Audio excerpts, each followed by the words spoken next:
ती curiosity manage करण्याचे दोन गोष्टी आहेत. एक तर मी आहे ना, काळजी करू नका होईल, अशी एक आशावादी क्युरिओसिटी की जशी कधीच मान्य होत नाही ती. आता तुम्ही म्हणालात ना, ती लालसा राहिले की ज्या काय एस्पिरेशन्स असतात, तर प्रोजेक्ट आणि प्रकल्प ह्याच्यामध्ये सुद्धा किती सुंदर शब्द आहे बघा. कल्प, की माणसामधली क्युरिओसिटी आहे तर ती मला जागृत करायची नाहीये, पण त्यांना जर का सिम्प्लिसिटी आणली तर विथ सिम्प्लिसिटी काय करायचं की सॉर्टेड थॉट प्रोसेस. म्हणजे माझं मिशन असंच आहे की with simplicity generate the mindset of sorted thought process. इथे गोंधळ नको. अर्थ नाही सांगितला त्याने, त्याचा वापर सांगितला. आणि म्हणून ॲप्लिकेशन ओरिएंटेशन जे आत्ता माझ्यात दिलं आहे, म्हणजे तुम्ही मगाशी विचारलं की तुम्ही एकंदर संस्था करते काय. अगदी खरं सांगायचं तर मी गोष्टी सोप्या करतो.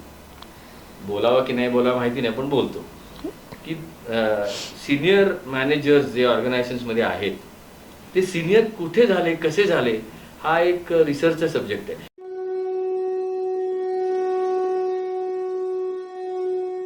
नमस्कार. आज भारतामध्ये जागोजागी मोटिवेशनल स्पीकर निर्माण झालेले आहेत. किंबहुना ती काळाची गरज आहे असं म्हटलं तरी चुकीचं होणार नाही. जी शिक्षण पद्धती आपण वापरतोय किंवा निर्माण गेलेली आहे ती माणसाला उदात्तीकरण देत नाही, यशस्वी बनण्यासाठी वाट देखील देत नाही. खरं तर आपल्या भगवद्गीतेत अर्जुन जेव्हा विषाद अवस्थेत जातो आणि श्रीकृष्ण त्यांना भगवद्गीता सांगतात, ते मोटिवेशनल स्पीकर आजपर्यंत दुसरे निर्माण झालेले नाहीत. किंबहुना आजसुद्धा आपण जेव्हा जेव्हा मोटिवेशन हा विषय येतो तेव्हा सर्वप्रथम जर काही येत असेल तर ती आपली भगवद्गीता, की जी आपल्या संस्कृतीत हजारो वर्षापूर्वी लिहिलेली आहे. आपली संस्कृती, तिचं महत्त्व हे इथे कुठेतरी अधोरेखित होतं की आजही माणूस जेव्हा जेव्हा संकटात सापडतो तेव्हा त्याला आजची शिक्षण पद्धती नव्हे तर भारतीय संस्कृतीतील हजारो वर्षापूर्वी निर्माण केलेली भगवद्गीता उपयुक्त ठरते. मी हे सगळं तुम्हाला का सांगते? आपलं चॅनल ज्योतिषशास्त्राचं, पण आज आपल्याकडे प्रचंड महत्त्वाचे अतिथी आलेले आहेत. खरं तर नियमाप्रमाणे मी अतिथीची ओळख करून द्यायला हवी, परंतु अतिथी अत्यंत तज्ज्ञ आहेत त्यांच्या क्षेत्रात. ते ज्ञानी आहेत आणि त्यांची ओळख आपण त्यांच्याकडूनच घेणार आहोत. आपण सर्वप्रथम आपल्या अतिथींचं स्वागत करू. सर नमस्कार. आमच्या श्री ज्योतिष संशोधन केंद्राच्या ॲस्ट्रोगुरू डॉक्टर ज्योती जोशी या चॅनलवर हार्दिक स्वागत.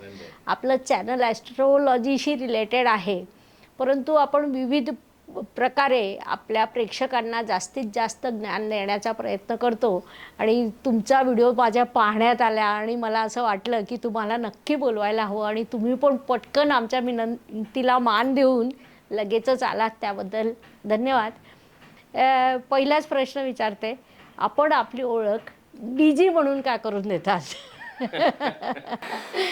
त्या प्रश्नाचं उत्तर द्यायच्या आधी सगळ्यांना, म्हणजे आपल्या श्रोत्यांना सुद्धा आणि तुम्हाला सुद्धा, मला सर वगैरे असे म्हणू नका. धनंजय किंवा डीजी असं म्हटलं तरी त्याला. आता डीजी हे नामकरण म्हणजे अशी मला नावं आधीपासून मिळालेली आहेत. म्हणजे इंजिनिअरिंगला असताना मला डीएम म्हणायचे लोक, धनंजय मधुकर म्हणून डीएम. मी इंजिनिअरिंगला आल्यानंतर मित्र कसे असावे, मैत्र कसं जपावा, अशी काही मंडळी मिळाली. योगेश जोशी, सतीश सासवडकर, महेश कुलकर्णी, म्हणजे मैत्राचे संस्कार त्यांनी केले. आणि मग ते एकदम म्हणायचे. एकदम एक दिवस म्हणून गेला सासवडकर, ओ डीएम, त्या म्हणाले सांभाळा आमचं. आणि तिथून ते डीएम नावाभिधान झालं. मग त्यानंतर मर्सिडीज बेन्झमध्ये काम करत होतो 95-98. 1-2 महिने CBU म्हणजे कम्प्लिटली बिल्टअप युनिट्स इम्पोर्टसाठी. मग त्याला फॅक्स वगैरे चालायचे, फोन चालायचे. ते धनंजय गोखले हे फार त्यांच्या दृष्टीने कठीण नाव होत होतं. आणि मग 3-4 व्हेरिएशन झाली माझ्या नावाची. मग शेवटी त्यांना म्हटलं बाबा धनंजय डी आणि जी फॉर गोखले, तिथे ते डीजी आलं. मग ग्रीसमध्ये होतो 98 ते 2000 प्रोजेक्ट मॅनेजमेंट ऑफिस सेटअपसाठी. माझी जी काउंटर पार्ट होती इझाबेल, आणि बाजूचे ग्रीक होते. आणि मी ज्यांना रिपोर्ट करत होतो ते लेन स्टॅनले, ब्रिटिशर होता. मजा आली, खूप शिकण्यासारखं आहे. माणसं खूप सुंदर मिळाली मला, सुरेख, म्हणजे जाता येता असे असं शिकण्यासारखं मिळालं. पण त्यांना मी सांगितलं, ते इतके वेगवेगळे नावाने मला हाक मारायचं. मग एक दिवस मी सांगितलं, बघा माझं नाव धनंजय गोखले, मग डी जी. तिथून ते सुरू झालं. आणि या नावाला म्हणजे नावाला चित्र, म्हणजे आवाजाला चित्र हे मिळालं 2012 साली. म्हणजे 2001 साली मी माझं काम सुरू केलं, तसं आता जे करतोय ते. आणि माझा मित्र आहे अमित बाचल, त्यांनी मला गिफ्ट दिली. ते गिफ्ट कशी द्यावी हे या लोकांकडनं शिकावं बाबा. अच्छा. त्यांनी त्या DG लोगो, DG म्हणजे तर कुठे दाखवू तुम्हाला मी, इथे हा जो आहे ना लोगो, हा बघा, हा DG, हा, आणि तिथून त्यांनी तो लोगो तयार केला, अप्रतिम लोगो तयार झाला आणि तिथून ते दृश्य स्वरूपात आलं आणि त्यामुळे लोक म्हणायला लागले. त्यामुळे नाव मी दिलं या एकाच कारणासाठी, बोलण्यासाठी सोपं जावं म्हणून, आणि नंतर त्याचा अजून एक उपयोग सांगतो गंमत. बरं. मग आता हे लोक श्रोते काय वेगळे असं बोलतात की नाही मग अरे तुरे कसं करू, आणि मला स्वतःला कोणी मला आवजाव केलेलं म्हणजे लिटल बिट अनकम्फर्टेबल. मग नाही असं कसं करू, मग म्हटलं मग DG म्हणा, मग त्या G मध्ये तुम्हाला जे हवं ते येईल. अच्छा. असं करत ते DG पर्यंत आलेलं गणित आहे. खूपच छान. म्हणजे मित्राने दिलेली भेट किती उत्तम असू शकते ते या लोगोवरून दिसतंय आणि त्याच्यात त्यांची कलात्मकता सुद्धा खूप सुंदर आहे, वादच नाही. सर, तुम्ही जवळपास 24 देशांमध्ये प्रकल्प व्यवस्थापनाचं काम केलेलं आहे, त्याबद्दल काय सांगाल? फिरण्याची हौस आहे असं काही नाही आहे, ऑनेस्टली सांगायचं झालं नाहीये. नाही. दुसऱ्या देशात जाऊन स्थायिक व्हावं हे कधी मनातही आलं नाही, आजही नाहीये. पण ते व्हायचं असलं की व्हायचं असतं. 98 साली ग्रीस हा माझा पहिला देश. आणि मग म्हणजे मी सांगताना गमतीत सांगतो सुद्धा की शिकागो टू मेलबर्न अशी रेख काढली, जे काही झालं ते काय नाही झालं, फक्त बाबा साऊथ आफ्रिका नाही झालं आणि रशिया नाही झालं. बरं. या देशांमध्ये मला गमती एक दोन सांगतो, पण या देशांमध्ये साम्य काय दिसलं तर माणूस दिसला. अच्छा. हा, म्हणजे माणसाचं रडणं तेच, माणसाचं हसणं तेच. आणि आपण आता ज्योतिषशास्त्रावर बोलतोय म्हणून मला हे नक्की सांगावं असं वाटतं की सातत्याने मला एक दिसत राहतं की जो कोण माझ्या आजूबाजूला माणूस आहे तो असं क्युरिओसिटीने भरलेला आहे. नक्कीच. आणि वी टेक द बर्थ, माझं असं मत आहे, मला अजून अनुभव नाही येतो, पण जन्म हा क्युरिओसिटीचा आउटपुट आहे असं मला नेहमी वाटत आलेलं की I am curious, therefore I take the birth. म्हणजे मी पुढच्या अनुभवात जायला मी क्युरियस आहे, अनुभवात जायला क्युरियस आहे. एक दिवस ही बॉडी पडते आणि दुसऱ्या अनुभवात जायला मी क्युरियस आहे. ही क्युरिओसिटी सगळीकडे दिसली. माझं जे काम आहे प्रकल्प व्यवस्थापनाचं, हे क्युरिओसिटी मॅनेजमेंटचाच उद्योग आहे. अच्छा. माणसाला मॅनेज करायचं असेल तर त्यातली क्युरिओसिटी ही सगळीकडे दिसली. मग त्यात काही चांगले अनुभव आले. म्हणजे गंमत सांगायची झाली तर मी ह्याच्यात सौदी अरेबियामध्ये होतो, रियाद, अरब नॅशनल बँकेचं काम चाललेलं होतं. CIO त्यांचा कामाला होतं, म्हणजे माझ्या ट्रेनिंगला होता. आता ट्रेनिंग म्हणजे माझं ट्रेनिंग असं नसतं, दंगा असतो सगळा, दंगा असतो. म्हणजे या शिका मजा करा, फेल फास्ट हे प्रिन्सिपल आहे की तू पटापटा चुका कर आणि त्यातनं शिकत जा. आणि तो मनुष्य काही दिवस त्या एक्सपेरिमेंटल लॅबोरेटरीमध्ये होता. मला असं वाटलं होतं CIO आहे, मोठ्या पदावर आहे, त्यावेळेला ही मोठ्या पदावरची माणसं असं म्हणतात की मला येत असेल, पण तो मनुष्य 6 दिवस होता. आणि मग त्यांनी 7व्या दिवशी सांगितलं DG you be here. You be हिअरचा अर्थ काय बाबा? नाही म्हणे तू आता इथेच थांब, जा घरी परत, पण ये 2 वर्षांनी वगैरे, असं 2 वर्षासाठी ये. मग मला ते नाही म्हणायचं होतं. पण कशी गंमत येते बघा, म्हणजे प्रेम जडलं तर कसं होतं. आता त्या माणसाची फक्त 5 दिवसासाठी ओळख होती, पण भावासारखं झालं ते सगळं. त्याला आता नाही कसं म्हणायचं. मग मी माझ्या डोक्याला जे कळत होतं ते आपले एक्सक्युजेस देत होतो की अरे म्हटलं माझे आई बाबा घरी आहेत, दर महिन्यात त्यांना घेऊन येऊ इकडे, नाही तर तू जा. नाही अरे माझा मुलगा शाळेत जातोय, त्यांनी अशी 2 pamphlet Sangli, the best schools in Riyadh. अरे म्हटलं माझी बायको एका शाळेत शिकवते, या स्कूलमधली कुठली सांग. म्हणजे एकही एक्सक्यूज सोडायला तयार नव्हता. म्हणजे ही जी माणसं भेटायला लागली ना तिथे, तसं मग त्याला शांतपणे सांगितलं की माझा जो म्हणजे एक छंद अजून एक आहे की सायकोलॉजिकल टाईप्स ओळखायचे माणसांचे, त्यामुळे कनेक्ट होता येतं, पटकन कम्फर्ट देता येतो. तो असा होता INFP म्हणूया आपण त्याला, की त्याला ओपन माइंडसेट हवा होता, लोकांची काळजी करणाऱ्यातला होता आणि इंट्युटिव्ह मेंटॅलिटीचा होता. आणि मी त्याच्या अपोजिट आहे थोडासा. तो माझ्या एक मैत्रीण होती प्रीती परांजपे, तिची ओळख घेतली. म्हटलं हे बघ, ह्याला नाही म्हणायचं, पण माझं नाही म्हणणं त्याचा पचनी पडणार नाही, तुझं नाही म्हणणं तुम्हाला पाठव, ईमेल पाठव, कंट्रोल C कंट्रोल V करून मी पाठवून देईन. तर ही असे अनेक अनुभव तिथे आले की लोक मिळायला लागली, सापडतात लोक. आता 2 फरक काय जाणवलं तेवढं फक्त सांगतो की या प्रकल्प व्यवस्थापनात आहे म्हणून ती क्युरिओसिटी मॅनेज करण्याचे 2 गोष्टी आहेत. एक तर मी आहे ना, काळजी करू नका, होईल, अशी एक आशावादी क्युरिओसिटी की जशी कधीच मान्य होत नाही ती. आणि दुसरी अशी असते की मी कागद लिहिलाय, पेन्सिल केलेली आहे, व्यवस्थित शेड्यूल मांडलाय. तर हा मात्र मला 24 देशांमधला एक देश भारत आहे, आणि भारत आणि भारतीय उपखंडामध्ये हा मात्र मला कायम एक आता लॅक्युना नाही म्हणणार, पण प्रचंड आशावाद दिसतो. पण त्या आशावादाच्यामुळे डॉक्युमेंटेशन मारलं जातं. आणि हेच मला पलीकडे दिसलं की युरोपमध्ये असताना की नाही, आपण जे प्रोजेक्ट प्लॅनिंग करतोय ना ते आपण पेपरवर करू. मग उशीर झाला तरी पेपरवर आधी दिसू देतो उशीर, आणि मग आपण सांगू. या 2 गोष्टी मला त्या अशा खूप जाणवत गेलं. तशा भरपूर किस्से आहेत शिकागो मधले आहेत, काही पण आता माणूस पाहिला, माणसाची क्युरिओसिटी पाहिली आणि क्युरिओसिटी समवण्याच्या अनेक गोष्टी पाहिल्या, एक सिस्टमॅटिक अप्रोच पाहिला, एक असिस्टमॅटिक अप्रोच पाहिला. बरोबर आहे. आपण जेवढी माणसं पाहत जातो तेवढं डेव्हलप होत जातो. आणि तुम्ही हे जे क्युरिओसिटी सांगितलं, तर आपल्या चॅनलवर मध्यंतरी आम्ही एक मालिका चालवली होती की माझा जन्म याच राशीत का झाला. तर त्याच्या कारण परंपरेमध्ये हा विषय आमचा हायलाईट झाला होता की पहिल्या जन्मातल्या ज्या काही संकल्पना, इच्छा, योजना आणि ज्ञान घेण्याची लालसा राहिलेली असते ती नेक्स्ट जन्मात आपल्याला मिळते. तर खूपच छान. शेवटी माणूस महत्त्वाचा, माणसाची माणुसकी महत्त्वाची आणि त्याचं प्रेझेंटेशन खूप महत्त्वाचं. ग्रेट. संस्थेच्या तुमच्या कार्याविषयी किंवा वाटचालीविषयी ऐकायला आवडेल, कारण मी तुमची ओळख यासाठीच करून दिली नाही की मला ते तुमच्याकडून ऐकायचं आहे. संस्थेची ओळख असा प्रश्न विचारला म्हणून एक थोडासा गैरसमज होऊ नये लोकांचं म्हणून सांगतो. कारण संस्था या शब्दामध्येच ते तथोदधन असल्यामुळे त्याला कसा भरदार संस्था.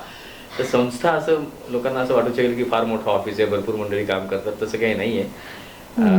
आम्ही 3-4 जणच आहोत. बरं. आणि आपापल्या घरातनं कामं करतो. कारण ते पहिल्यापासून मी ठरवलं होतं, some assets looks assets but they are liabilities fundamentally, असं माझं मत होतं. त्यामुळे ऑफिस वगैरे नाही, जिथे अशी तिकडनं काम करता येईल असं. तर अशी छोटी संस्था आहे, पण काम मात्र मोठं चालू झालेलं आहे. मोठं आहे नक्कीच.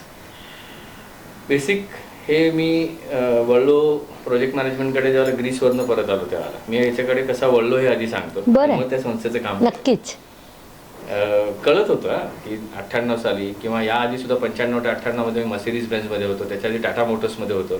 त्यावेळेला जे कोणी माणसं आजूबाजूला लाभली ती इतकी छान होती आणि आजूबाजूच्या माणसांमधलं गुरुतत्व ओळखण्याची गुरुकिल्ली आजोबांनी दिलेली होती. तो काहीतरी सांगतोय ते बघ आणि तुझ्या भल्याचंच असणार आहे, ते उगाच कोणी येत नाही तुमच्या आयुष्यात.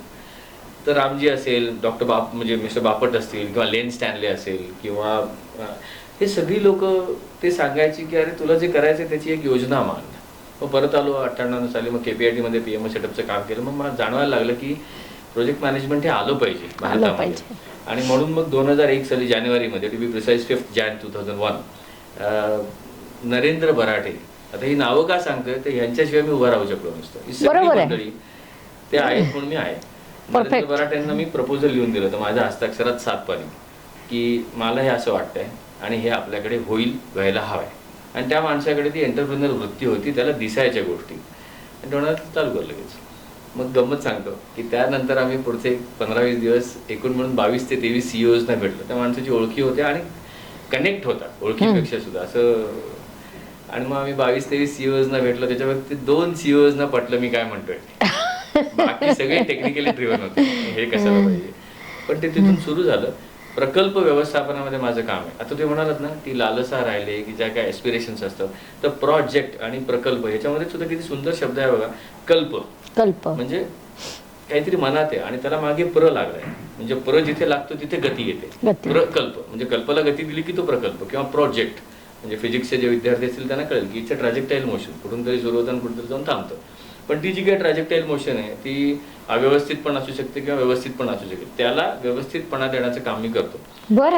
मला बऱ्याच गोष्टी येत नसल्यामुळे हे सोपं होतं. म्हणजे उदाहरण देतो, आता तुम्हाला क्लायंट सांगतो म्हणजे कळेल मी असं का म्हणतोय ते. विस्तारा एअरलाईन हा एक क्लायंट आहे. मला एव्हिएशन मधलं काही कळतं काहीही कळत नाही. त्याच वेळेला लुपिन फार्मा किंवा सन फार्मास्युटिकलवाले त्यांच्याकडे मी जातो. किंवा आपले ते काय ते माझा किंवा ते कोकोनट वॉटर वगैरे असं त्याच्यामध्ये एक तसा फ्लेवर येतो. ती फ्लेवर बनवणारी कंपनी जिवाडा म्हणून आहे. किंवा त्याच वेळेला फार्मास्युटिकलसाठी लागणारी मशिनरी बनवणारे ग्लॅटवाले किंवा शिकागोमध्ये कॉग्निटिव्ह आर्ट्स लर्निंग प्रोडक्ट्समधले आहेत. आता हे जे डोमेन जर का पाहिले तर डोमेन किती शिकणार.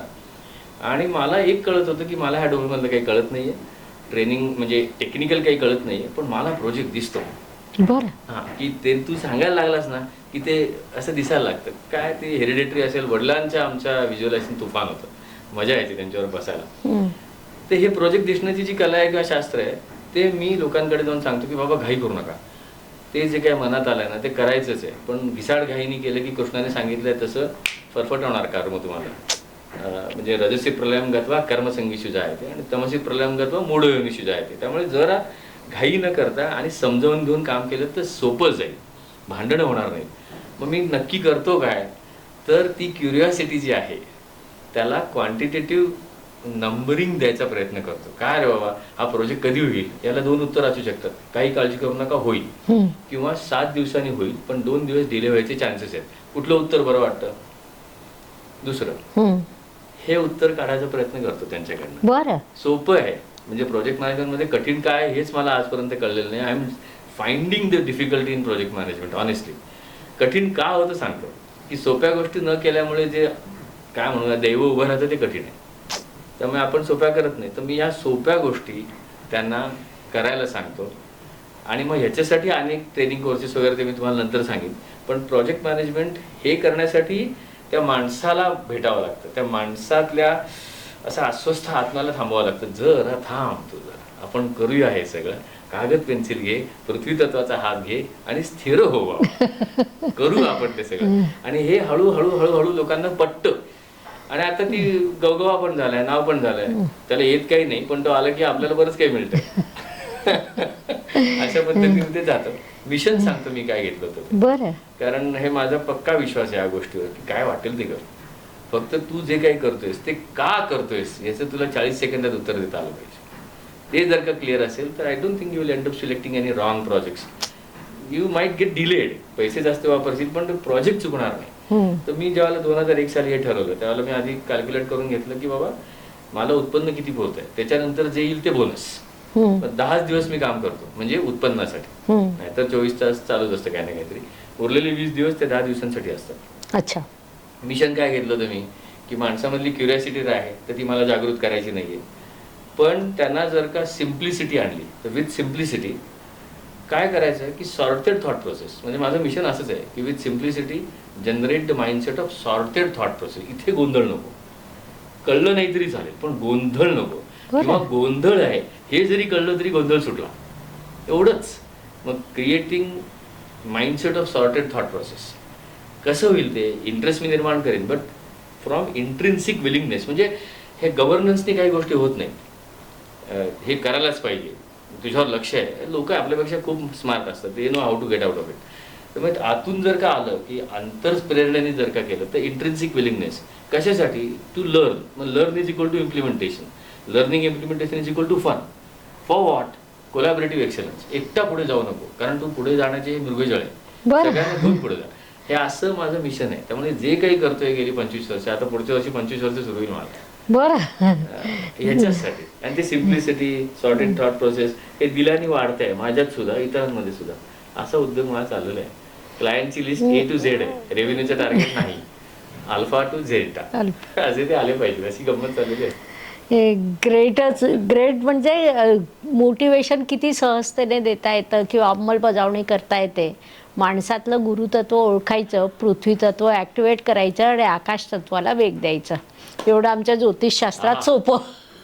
चुकत नाहीये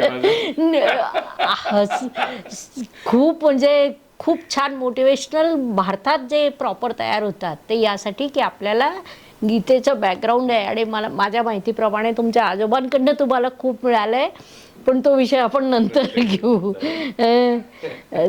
एक अजून मला असं कळलं की आपण अष्टपैलू आहात. हार्मोनियम, शास्त्रीय संगीत, भाषणं करणं अशा अनेक कला तुमच्यात आहेत. थोडे थोडे स्वरूप आम्ही आता इतक्यातच पाहिले आहे, त्याबद्दल काय सांगाल? अष्टपैलू हा शब्द आहे ना, म्हणजे ते गंमत मराठी आहे म्हणून अष्टपैलू म्हणलं की वा, पण त्यालाच एक ना धड 12 वर चिंध्या असं पण होऊ शकतं. पण मग म्हणजे पण अष्टपैलू हा शब्द मी मुळात पहिल्यांदी ना आजोबांकडून ऐकला. त्याच वेळेला सुद्धा तिने अष्टपैलू शब्द नव्हता वापरला. ते 6वी-7वीत होतो. पुलंचा गुळाचा गणपती पिक्चर होता त्या दिवशी, आणि त्यावेळेला संध्याकाळी ते म्हणाले दुपारी 4 वाजता खेळायला गेला असतं लवकर आहे घरी, आज सबकुछ फुल आहे. सबकुछ फुलाचा अर्थ काय होतो? नाही म्हणे आज तो गुळाचा गणपती आहे ना, त्याच्यात डायरेक्टर दिग्दर्शक पण त्यांचंच आहे, गायलेत पण तेच, जे गाणं गायलं नाही ते गाऊन पण त्यांनीच घेतलंय भीमसेन जोशींकडनं अभंग, म्युझिक डायरेक्टर तेच आहेत, आर्टिस्ट तेच आहेत, पटकथा करा. अरे म्हटलं कसं काय, धमाल आहे ही सगळी. मग त्यांनी तेच सांगितलं की बघ ह्याला जमताय की नाही. मग इथून ते सुरू झालं. म्हणजे अष्टपैलुत्व याचा अर्थ ability to fail, ability to try, आणि त्या काय म्हणतात जमण्यामधली जी गंमत आहे ना ती. आता म्हणजे तुम्ही आता म्हणालात तसं हार्मोनियम वाजवणं, तर काय घरी आईने माझ्या ती गिफ्ट दिली 1981 साली, 10 वर्षाचं होतं त्यावेळेला. बरं. आणि घरी ती बालगंधर्वांची बजा आजोबांना पाठ होती, मग ते शिकवायला लागले. आणि मग ते तेच म्हणायचे, ताण जमली नाही तर कंटाळा करू नको, तिची मजा घे. मग ही जी हॉबी हा शब्द वापरलात ना, आता ऑनेस्टली सांगतो तुम्हाला, या प्रश्नाच्या आधी तुम्ही माझ्या व्यवसायाबद्दल विचारलं. माझा व्यवसाय माझा छंद आहे. क्या बात आहे.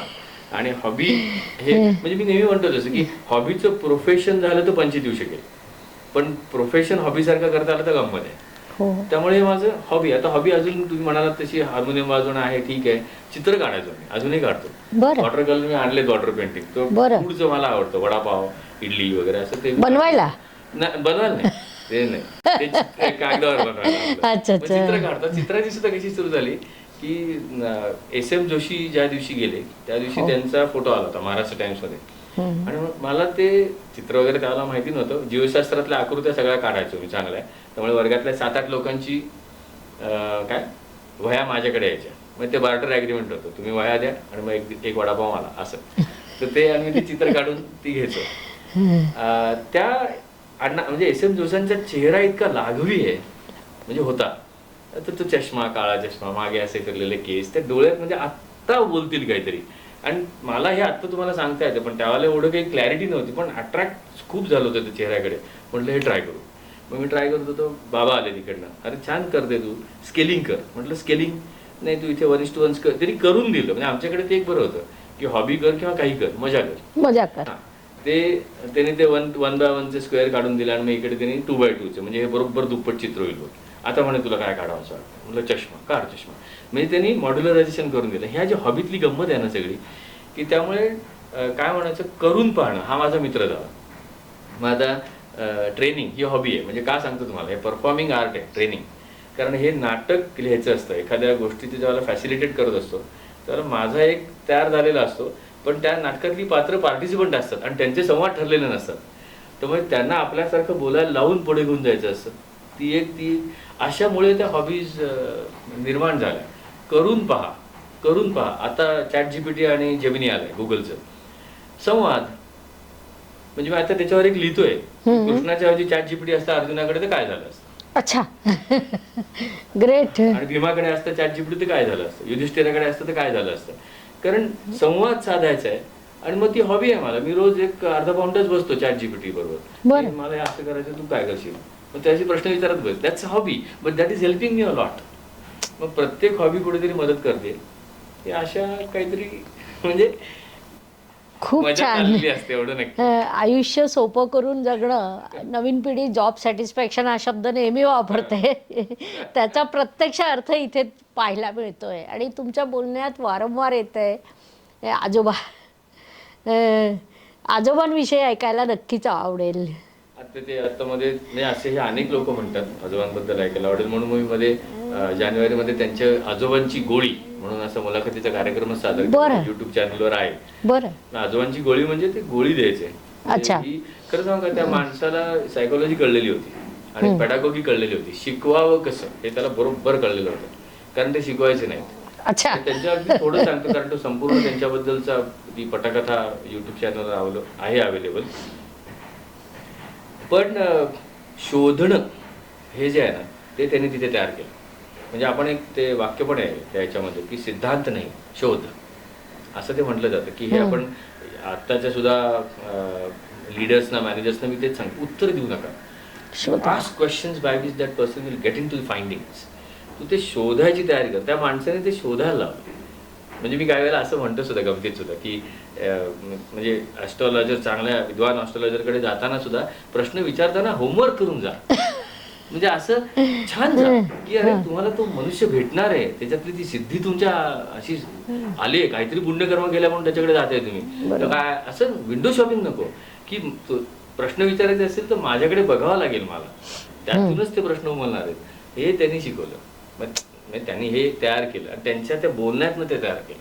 म्हणजे आता फॉर एक्झाम्पल परवा कोणतरी म्हणत होतं काहीतरी त्या भगवद्गीते काय अथर्वशीर्षाच्या सेशनमध्येच झालं. मी असंच विचारलं, म्हटलं ही जी व्हिडिओ क्लिप बघतोय त्याचा कुठे कनेक्ट आहे रे. मग लोक सांगायला लागली पश्चात्ताशी आहे, खलविदम ब्रह्माशी आहे. कोणतरी त्यात म्हणालं की मला संस्कृत येत नाही, त्यामुळे मला अर्थ कळत नाही. पण मग आता लहानपणी आपण मराठी कुठल्या भाषेतनं शिकलो? मराठी शिकायला माझ्याकडे भाषा नव्हती. लहानपणी मी बघत बघत शिकलो. मग दुसरी भाषा शिकायला मला दुसऱ्या आधीच्या भाषेचा आधार का घ्यावा लागतो हे त्यांनी सांगितलं. इंग्रजी मराठीतून शिकू नको. बरं. इंग्रजीतून शिक. अच्छा. म्हणजे समजा मी जर का त्यांना एखाद्या शब्दाचा अर्थ विचारला किंवा आजोबा मॅन्डेट म्हणजे काय, तर he never told me what is the meaning of mandate. In test cricket there are mandatory overs. अर्थ नाही सांगितला त्याने, त्याचा वापर सांगितला. आणि म्हणून ऍप्लिकेशन ओरिएंटेशन जे आता माझ्यात भिडलं आहे, म्हणजे तुम्ही मगाशी विचारलं की तुम्ही एकंदर संस्था करते काय, अगदी खरं सांगायचं तर मी गोष्टी सोप्या करतो. बरं. अक्षरशः मी सोप्या करतो गोष्टी. आणि ती नॅक माझ्याकडे पहिल्यापासून होती. म्हणजे इंजिनिअरिंगला असताना सुद्धा थर्मोडायनॅमिक्स वगैरे शिकवलेलं आहे लोकांना. आणि मग प्रेशर कुकरचं उदाहरण घे, हात भाजला का तुझा, अशापासून मी शिकवलेलं आहे. ते त्यांच्यामुळे ते तयार झालं. आणि अप्लाय करून पाहण्यासारखी सोपी गोष्ट कुठली नाही. फक्त फेल्युअरचं ओझं घेतलं, ते जसं मोठं मोठं होत जातं तसं वाढत जातं आपल्याकडे. लहान राहावं बाबा. त्यामुळे माझ्याकडे छोटी क्लिप आहे लहान मुलाच्या चालण्याची. त्याचा कधी कंटाळा आला मला बाय चान्स तर मी ती बघतो. ह्याला ज्या दिवशी कंटाळा येईल त्या दिवशी तुझा कंटाळा सार्थ आहे. खूपच छान त्यांनी शिकवलं. आणि आता आजोबांचं नाव सांगतो गंमत. मला माहिती नाही तुम्ही त्यात जास्ती मला मार्गदर्शन करू शकाल. माझं नाव धनंजय आणि त्यांचं नाव बाळकृष्ण. क्या बात आहे. खूपच छान आहे. मला असं वाटतं की आपल्या प्रेक्षकांनी आजोबाची गोळी हे यूट्यूबवर टाईप करून नक्कीच सर्च करावं. कारण ज्यांच्यामुळे आज DG घडलेत, तर त्यांचं व्यक्तिमत्व आपल्याला जाणून घ्यायला आणि आपल्या पुढील पिढीला मार्गदर्शन करायला आपल्याला ते नक्कीच उपयुक्त ठरेल.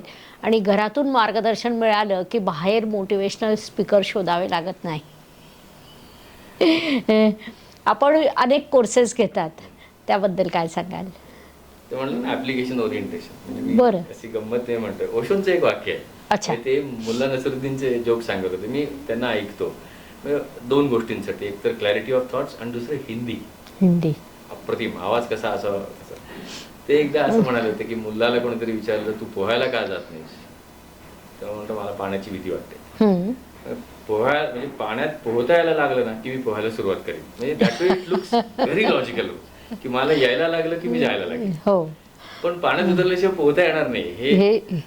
तर मग हे जे शिकवणं आहे किंवा शिकवणं नाही म्हणत मी, चुकतोय मी परत, हे जे एक्सपिरियन्सची अपॉर्च्युनिटी उपलब्ध करून देणं आहे त्याचे माझे कोर्सेस असतात. म्हणजे for example PM laboratory, project management नाही तर स्लाइड्स हे ते. आजही सुद्धा लोक जी माझ्या सेशन्सला येतात ते एवढंच म्हणतात ह्याच्या सेशनला स्लाइड नसतात आणि धमाल चाललेली असते आणि जाता जाता न कळत शिकतायत. मग आता प्रोजेक्ट मॅनेजमेंट लॅबोरेटरी हा मोठा कोर्स आहे, 1 दिवसाचा असतो. प्रोजेक्ट मॅनेजमेंट म्हणजे काय, काहीही सांगावं लागत नाही. त्याचे फोटो घ्यायचे, व्हिडिओ शूटिंग घ्यायचं आणि शेवटच्या तासाभरामध्ये ते व्हिडिओ शूटिंग मी दाखवतो. बघा काय त्यांचं तेच लिहितं, हे व्हायला नको होतं, हे व्हायला नको होतं, हे व्हायला नको होतं, हे झालं ते चांगलं झालं, एका खाली एक लिहायचं. This is project management. बरं. There is no point in telling. They should understand. Intrinsic willingness म्हटलं ना मी, सिम्प्लिसिटी, तर तो PM लॅबोरेटरी एक कोर्स आहे. मग ते पुढे घेऊन जाण्यासाठी ब्रिंगिंग क्वांटिटी विजिबिलिटी तो एक कोर्स आहे. किंवा आता बऱ्याचदा काय होतं तुम्हाला सांगतो, म्हणजे आता हे बोलावं की नाही बोलावं माहिती नाही पण बोलतो की सिनियर मॅनेजर्स जे ऑर्गनायझेशन्समध्ये आहेत ते सिनियर कुठे झाले, कसे झाले, हा एक रिसर्चचा सब्जेक्ट आहे. म्हणजे जस्ट बिकॉज मला 10 वर्षाचा एक्सपिरियन्स आहे म्हणून मी सिनियर झालो आणि मग तुला एखादी गोष्ट मांडताना बोलता कसं येत नाही रे, तुला जे सांगायचं ते तुझ्या मनात कसे तयार होत नाही रे, चत्वारी वाक्पदानी स्ट्रक्चर कसं करत नाहीयेस, वैखरीचा वापर कसा करत नाहीस, बरं ते बोलणारे तुला दिसतंय का. 10 वर्षाचा एक्सपिरियन्स, 12 वर्षाचा एक्सपिरियन्स नाही सांगता येत, मेल लिहिता येत नाही. मग त्याच्यासाठी असे छोटे छोटे कॉम्पिटन्सीज तयार केल्यात. नॉईजलेस कम्युनिकेशन. मी तर नेहमी सांगतो की कम्युनिकेशन इम्प्रूव्हमेंट फेक आहे. You cannot improve communication, you can reduce the noise in the communication. Great. म्हणजे मला आता शांत बसायचं शक्यच नाही. शांत बसणं, तू शांतता घेऊच येऊ शकत नाहीस. शांत आहेच, अशांतता बाहेर काढ. कम्युनिकेशन प्युअर आहेच, तुझं जन्मालाच परा घेऊन आलेला आहेस तू. नंतर त्या वेखरनी गडबड केली आहे तुझी, ती जरा बाहेर काढ. हे त्या कम्युनिकेशन स्किल्समध्ये किंवा सर्टिफिकेटचे सुद्धा कोर्सेस आहेत, प्रोजेक्ट मॅनेजमेंट प्रोफेशनल. मग त्याच्यात माझं एवढंच सांगणं असतं, अरे पुस्तकाचा अभ्यास करून नका जाऊ त्या प्रोफेशनल एक्झामिनेशनला. आजूबाजूला बघा. माझे होमवर्क सुद्धा तसेच असतात. म्हणजे इटालियन जॉब बघा किंवा ओशन्स 11 बघा, रॉबरी मूव्हीज आहेत त्या.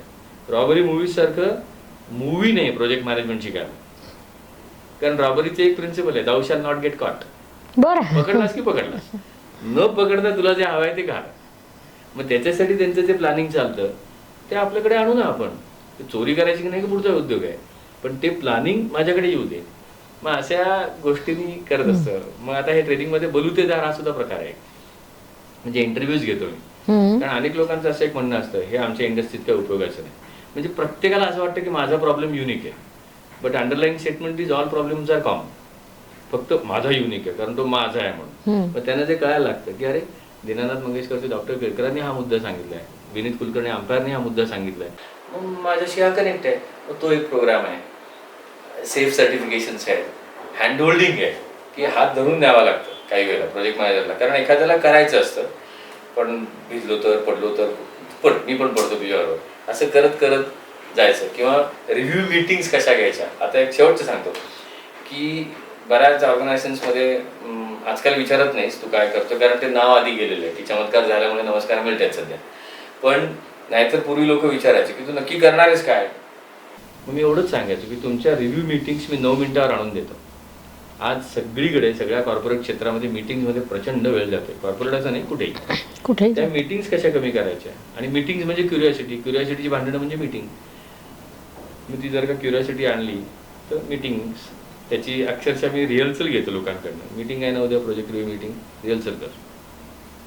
असे ते प्रोग्राम्स आहेत. आणि त्यात मग भगवद्गीता आणि अथर्वशीर्ष असे 2 मोठे प्रोग्राम्स तयार झाले. आणि त्याला सुद्धा प्रवचनं नाही आहेत. ती मागे लर्निंग मॅनेजमेंट सिस्टीम आहे, त्याला विजेस आहेत, सर्टिफिकेट्स आहेत, ट्राय, फेल, स्पीक, असं ते आहे. खूपच छान. पडशील का पड, मी पण पडतो. एकदम चांगलं वाक्य आहे. आपण जेव्हा अथर्व शीर्ष मार्गदर्शन करतात तेव्हा तुमचं एक म्हणणं असतं, त्वमेव केवलम कर्तासी. यावेळी सगळी बोटं आपल्याकडे असायला हवीत. त्यामागची भूमिका काय? त्याच्या आधी एक गंमत सांगतो. बरं. आपल्या ज्योतिषशास्त्राशी निगडीत आहे. बरं. 2001 साली सुरू केलं. 2012 म्हणजे 12 वर्ष झाली त्यावेळेला असं मला मनात येऊन गेलं की आता हे थांबवावं. म्हणजे जे काही करत होतो त्यावेळेला, आता जे करतो तेच त्यावेळेला करत होतो. कंटाळा आला म्हणून थांबायचं नव्हतं, पण when you are at the peak you should leave. म्हणून मग माझे जे मेंटॉर आहेत ते या शास्त्रातला अभ्यास खूप आहे त्यांचा आणि सिद्ध आहेत ते. त्यांच्याकडे गेलो होतो. म्हणजे असं माझ्याकडे बघत होतं. नाही एवढंच ते म्हणाले, तुला शिकायचं आहे खूप. ग्रेट. असं त्यांनी सांगितलं. हा माणूस शिकायचं म्हणतोय याचा अर्थ असाइनमेंट शिवाय शिकणं नाही. असाइनमेंट येणार हे नक्की. इथून पुढे सोडायचं नाही अजून 12 वर्ष तरी. जे करतोय त्याच्या डेप्थमध्ये जा आणि आजूबाजूला असाइनमेंट्स येत जातील त्या नीट कर, एवढं त्यांनी सांगितलं. मी फक्त एक त्याच्यानंतर 4-5 तास बसलो. म्हणलं हा माणूस सांगतोय असाइनमेंट्स, म्हणजे मी आत्तापर्यंत जे करत होतो त्याच्यातली हायर टेस्ट असणार आणि त्याची माझी डायरेक्ट प्रॅक्टिकल टेस्ट होणार. ह्या टेस्ट भरपूर झाल्या माझ्या 2012 पासून आजता काय. आणि त्यावेळेला जाणवत होतं की कधीतरी फ्रस्ट्रेशन्स यायची. घरातल्यांची भांडणं झाली, बाहेरची काहीतरी झालं. आता भांडणं हा विषय नसायचा, पण असं का, असं एक मनात येऊन जायचं. असं का, थांब काय म्हणाले. आणि मग कळायला लागलं की एकदम असं काय. आत्ता सुद्धा समजा असं काहीतरी एकदम कोणाशी तरी बोललो किंवा कोणतरी उलट सुलट माझ्याशी बोलून गेला किंवा मी कोणाशी तरी बोललो, मग आपण म्हणतो हे बघ याला काही कळत नाही, काय वाटेल तसं बोलतो. मग काय नाही, थांब जरा. एकटाच बोलला का वाटेल तसा, काहीतरी तिथे कुठेतरी असेल, नक्कीच असणार. राईट. मग हे अरे तुझ्यामुळेच हे झालंय म्हणजे that doesn't mean you are hopeless, पण तू सुद्धा त्याच्यात पार्टी आहेस. You are a party to that. त्या संपूर्ण जी रेसिपी एक्सपिरियन्सची घडते त्याच्यामध्ये हे पक्क कळलं. आणि अथर्वशीर्षामध्ये सगळंच आहे. कारण अथर्वशीर्ष आणि भगवद्गीताचा जो कनेक्ट मला सापडला तो ह्याच्यामुळे सापडला. अच्छा. हा म्हणजे कसं की हा इथे त्वम करतोय बाबा, त्वमेव केवलम कर्तासी, त्वमेव केवलम धर्तासी. आणि आपण उगाच जाऊन ते गणपतीला ऐकवतोय. तिथे पण गंमत होती सगळी. ती गणपतीला कशाला ऐकव, त्वम त्वम त्वम, त्याला माहिती आहे तो म्हणतोय माझ्यासाठी अरे धनंजय त्वम ब्रह्मा, अरे धनंजय त्वम भूमी, वाघ जरा तसा. बरं हा त्वम म्हणतोय, हा कृष्ण सातत्याने आहम आहम करतोय ना. पण दोघेही तेच म्हणतात की उद्धरेत आत्मनात्मान.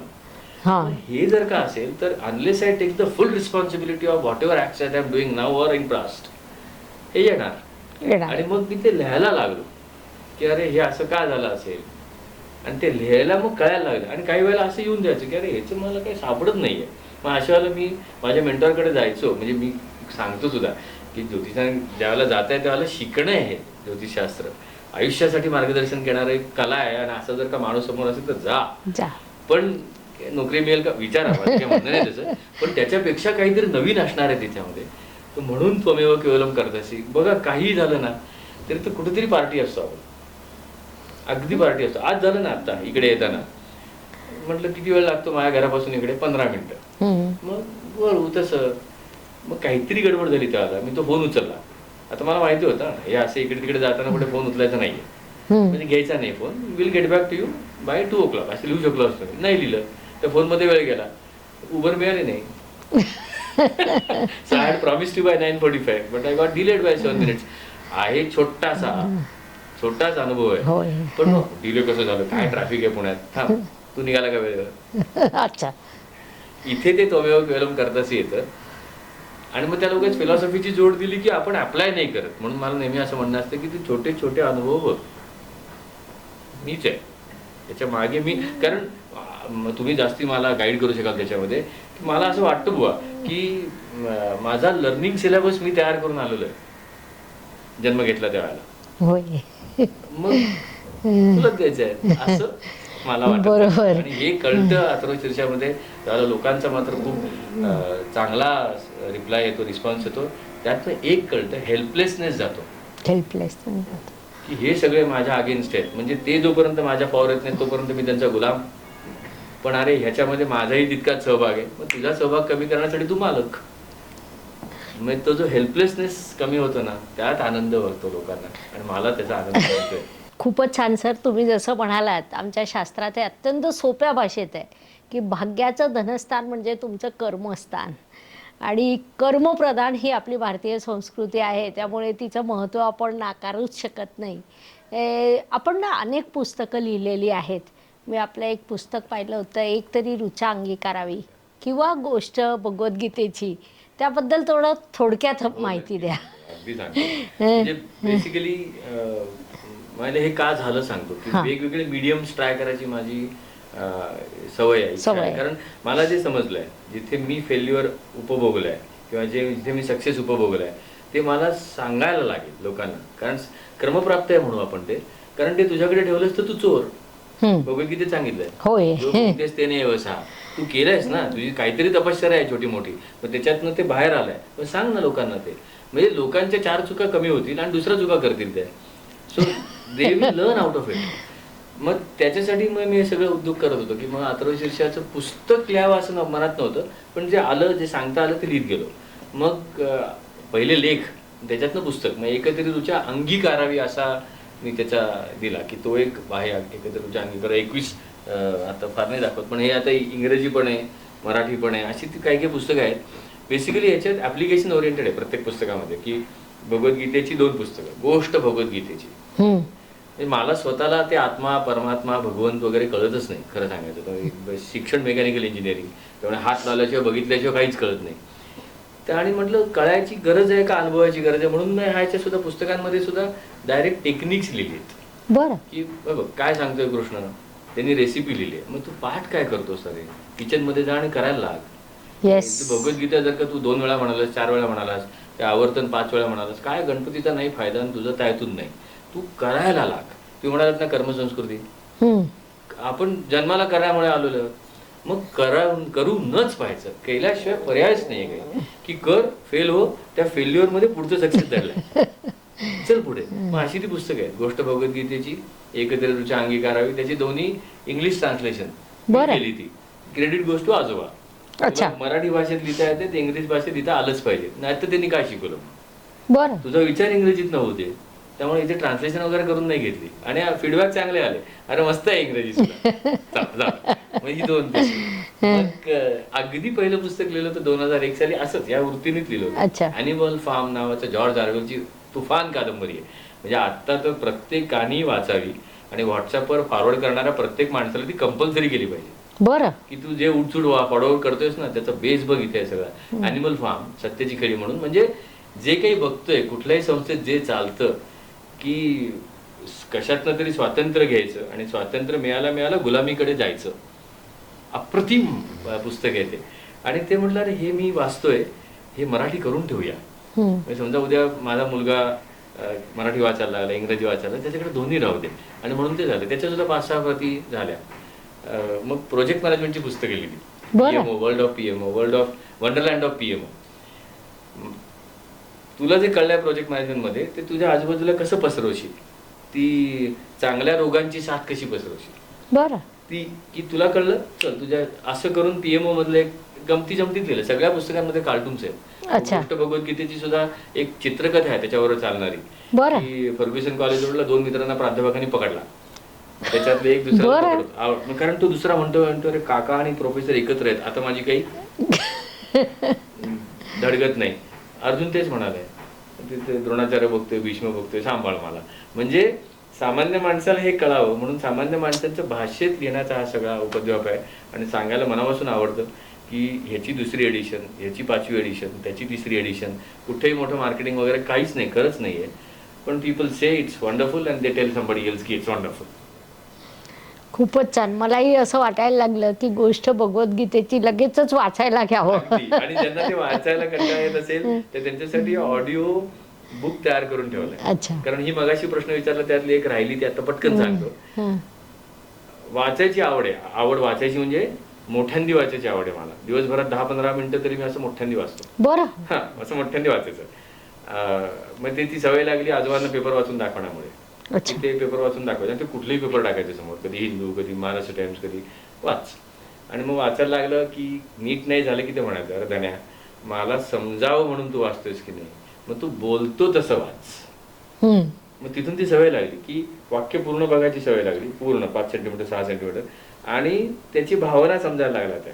मग मी अजूनही ती प्रॅक्टिस करतो. ती छंदच आहे माझा. कुठलं तरी पुस्तक घ्यायचं आणि मोठ्याने वाचायचं. म्हणून त्यामुळे ही सगळी पुस्तकं ऑडिओ करून ठेवली. आणि त्या छंदाचा पुन्हा उपयोग झाला. ज्या स्टुडिओमध्ये माझं रेकॉर्डिंग होतं, ऑडिओ म्हणजे रेकॉर्डिस्ट आणि साऊंड इंजिनियर दोघांची अप्रिशिएशन येतं की जिथे आम्हाला वाटतं ना की परत घेऊ, तिथे तुम्ही थांबता आणि सांगता परत घे. आणि 1 टेक होतं. तर ही ह्याच्यासाठी तयार करून ठेवलेली आहेत. ऑडिओ व्हिडिओ पुस्तकं आहेत, जाऊ देतो लोकांपर्यंत. होय, गरज आहे ती. आजच्या काळाची सगळ्यात मोठी गरज आहे. 21व्या शतकात युवा पिढी प्रचंड संघर्ष करते आणि त्यामुळे त्यांची ती बेसिक गरज आहे. तुमच्या बोलण्यात नेहमीच विषय येतो अर्जुन आणि कृष्ण हे 2 रूपकं म्हणून येतात आणि त्यांच्यातील संवाद तुम्ही स्वसंवाद म्हणून बोलता. त्याबद्दल काय सांगाल? नक्की सांगेन की म्हणजे आपण नेहमी म्हणतो बघा की मला लोकांशी बोलता येत नाही, मला लोकांशी बोलता येत नाही असं लोक अनेक म्हणतात. पण त्या लोकांशी बोलता येत नाही मध्ये आपण नेहमी एक विसरून जातो की स्वतःशी बोलता येत नाही मला. की बघा आता साधारणतः म्हणजे अथर्वशीर्षामध्ये सुद्धा की अवश्रोतारम अवदातारम, म्हणजे त्या ज्या क्रिया सांगितल्या अथर्वशीर्षामध्ये की तू जगायला आल्यानंतर कुठल्या क्रिया करशील? 6. श्रोता, वक्ता, दाता, धाता, अनुचानम, शिष्यम. बोलणं, ऐकणं, देणं, घेणं आणि शिकणं. ह्याच्या पलीकडे आयुष्य नाहीये. मग जर का मी बोलत असेल, कित्येकदा बोलून जातो बघा आपण, आयुष्यभर आता उशीर होणार, झालं दिला. म्हणजे तू जे बोलतोय शब्द आहे, शब्द आकाशात जाणार आणि शब्दाची एनर्जी होणार. मग जर का मग मला सकारात्मक व्हायचंय, सकारात्मक कसा होणार सकारात्मक? तुझं थॉट प्रोसेस नकारात्मक आहे तिथे. मग ते जे बोललं जातं, तर मग मी नेहमी म्हणतो की स्वतः कसं बोलावं. मी माझ्याशी जे बोलतोय तर बाहेर ते येऊ शकणार नाही. मग त्याचं डेमॉन्स्ट्रेशन कुठे आहे? स्वसंवादाचं उत्तम डेमॉन्स्ट्रेशन भगवद्गीता आहे. अनेकदा मी म्हणतोच असं की माझ्याशी माझा स्वसंवाद कसा व्हावा. तर कृष्ण अर्जुनाशी जसा बोललाय किंवा अर्जुन कृष्ण जसा बोललाय तसा, म्हणजे अर्जुनाच्या सगळ्या भावना स्वतःत येऊ देत की फार मला जमणार नाही पासून ते कृष्णावर आरोप करण्यापर्यंत, पण ते येऊ देत. पण त्याच वेळेला कृष्णाचे सुद्धा बोलणं तिथे येऊ दे. मग हा जो सहसंवाद झाला ना, तर हे रूपक आहे. म्हणजे आता भगवद्गीता खरी झाली का, हेच झाली का, तेच झाली का, ह्या भानगडीत मी पडतच नाही, कधीच नाही पडलेलो की भगवद्गीता नक्की कधी कुठल्या दिवशी लिहिली गेली. कारण हा प्रश्न मी जर का आजोबांना विचारला असताना तर त्यांचं उत्तर उलटं आलं असतं. मला समजा ह्या प्रश्नाचं उत्तर तुला मिळालं तर त्याचा उपयोग काय करशील सांग. मी काय करणार उपयोग? भगवद्गीता कुठल्या दिवशी सांगितले ते बंद प्रश्न असले, काय सांगितले ते बघ. आणि कृष्णासारखं तू तुझ्याशी बोलू शकतोस का? अर्जुनासारखं तू प्रामाणिक राहून सांगू शकतोस का? अर्जुना इतकं प्रामाणिक राहणं जरी जमलं नाही 1-2 जन्मामध्ये तर कृष्ण शोधायची वेळच येणार नाही. We are so dishonest with our self sometimes. तर बोल ना. आणि म्हणून मग सप्रेशन, डिप्रेशन, डिजेक्शन आणि सुसाईड. व्हा अर्जुन एक दिवस बघा. कारण अर्जुनाने सुसाईड बोललेलाच आहे. अर्जुन भगवद्गीतेत 2दा सांगितलं अर्जुनाने. म्हणजे एतान हंतुम इच्छामि घनतोपी मधुसूदन, की ह्यांना मारायचं नाही, मी मारला गेलो तरी चालेल. त्या मुलाधार हल्लं होतं त्याचं, त्यामुळे तो जाणारच सुसाईडच्या वाट्याला. मी हे ओपनली सांगू शकतो का मला स्वतःला, की मला सुसाईडचे मनात विचार येत आहेत? नाही सांगू शकत. मग तिथे अडल्टहूड येतं. हे रूपक इतकं सुंदर आहे ना भगवद्गीतेचं, की याचं डेमॉन्स्ट्रेशन झालं पाहिजे. स्वतःशी बोल आणि ह्या दोघांसारखं बोल. आणि हे होतं. आणि म्हणून ते अथर्व शीर्ष आणि भगवद्गीता असं हातात घेऊन जातो. स्वतःशी बोलताना काय म्हणशील? अहम, म्हणजे भगवद्गीता वापरणार. आणि दुसऱ्याशी बोलताना काय म्हणशील? तू अथर्व शीर्ष वापरणार. पण माझ्यातल्याच मीला मी तू म्हणतो आणि तुला मी म्हणतो. अशी गंमत आहे सगळी. आपण शरीराने रामाच्या देवळात जा किंवा नका जाऊ, मग कामाच्या रामाचं काय, याविषयी काय सांगाल? हा संस्कार अधवांचा आहे. बरं. त्या माणसाने एकदाही तीर्थयात्रा केलेली मला आठवत नाही.